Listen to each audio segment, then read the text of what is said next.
What's going on? This is Coach Marcus. Let's talk about gambling and how much are you going to risk on your future. Pro Fan Talk, let's get it. What's going on, folks? So you know what went down with CJ Gardner-Johnson. Word is out. It's been in the news, trending, all of that kind of good stuff. And ultimately, Howie Roseman and the Eagles offered him a deal. He didn't like it, so he looked elsewhere. Now, I think in this situation, timing is very important. That's a very important point to remember, because the market is really going to dictate how much you get paid. And I think in this situation, CJ Gardner-Johnson may have just outshot the market. He may have been asking a little bit too much. We saw how much Slay got for his contract. We saw how much Bradbury signed for. And then we had a couple of outliers out there. Got a big paycheck. And then the next highest contract was nowhere near that. So there was a very big discrepancy in the amount of money some of these guys were getting. Now, the one thing I will say, you got to remember, CJ, he got hurt mid-season, and he was still one of the best in the league at the end of the year. Tied for the lead in interceptions, and I believe he would have stayed healthy all year. I believe he would have had that honor. He'd have been leading the league in interceptions easily. That's just the way we were playing. That's the way things were going. However, I've said this before, when you get Pro Bowl play, you got to pay Pro Bowl money. And that was a situation. However,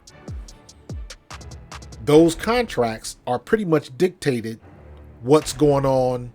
They're dictated by what's going on around the league with other players at the same position. This is the exact reason why there's so much complications and confusion with what's going on with Lamar Jackson. The problem with the Lamar Jackson deal is everybody's looking at Deshaun Watson in Cleveland. And I'm sure all of the owners are looking at them people in Cleveland pissed off, because now that he's got it, they've set the precedent. So now the next quarterback, who's arguably better, wants the same type of deal.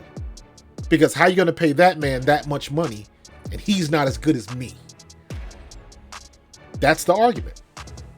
So when CJ Gardner-Johnson is looking at everybody, he looks at what Slay got, he looks at what Bradbury got, and he's thinking, I'm younger, I had a really good year, I'm set to get that big payday.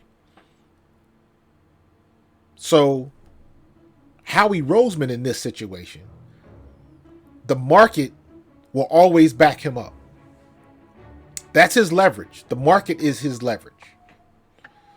The NFL market at safety position is going to show you what Chauncey Gardner-Johnson is worth.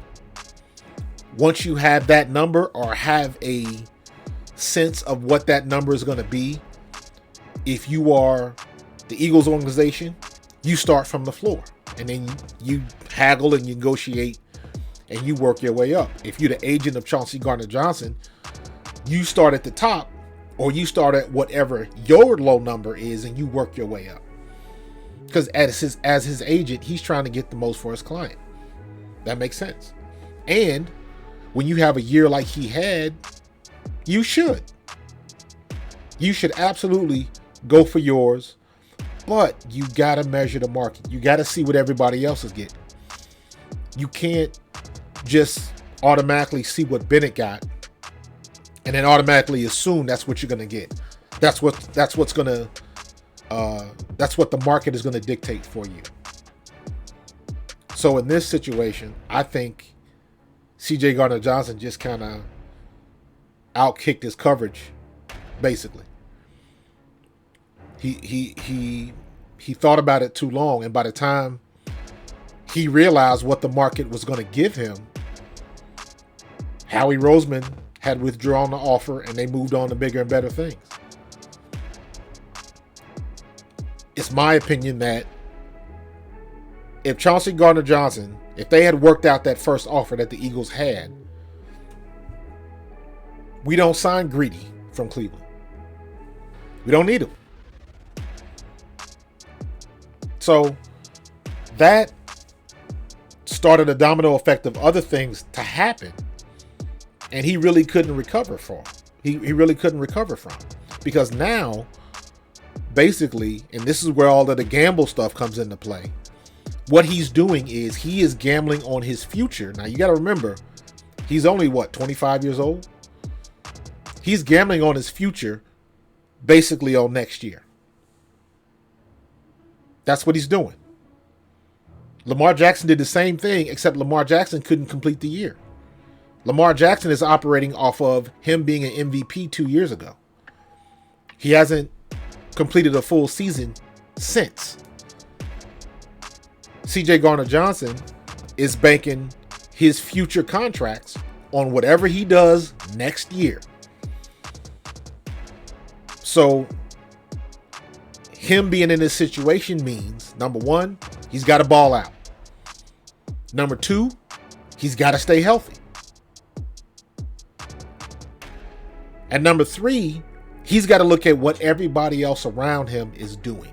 And he's got to be above and beyond what the average is if he wants that big contract. Because it's not necessarily the contract. You want that guaranteed money and a 3 or 4 year deal. You want to stay ahead of the curve. But now it seems like the market is fluctuating so much with these NFL players, even at the quarterback position. It's going up and down, and it's moving so fast that you can't. I've heard reports now. They're trying to.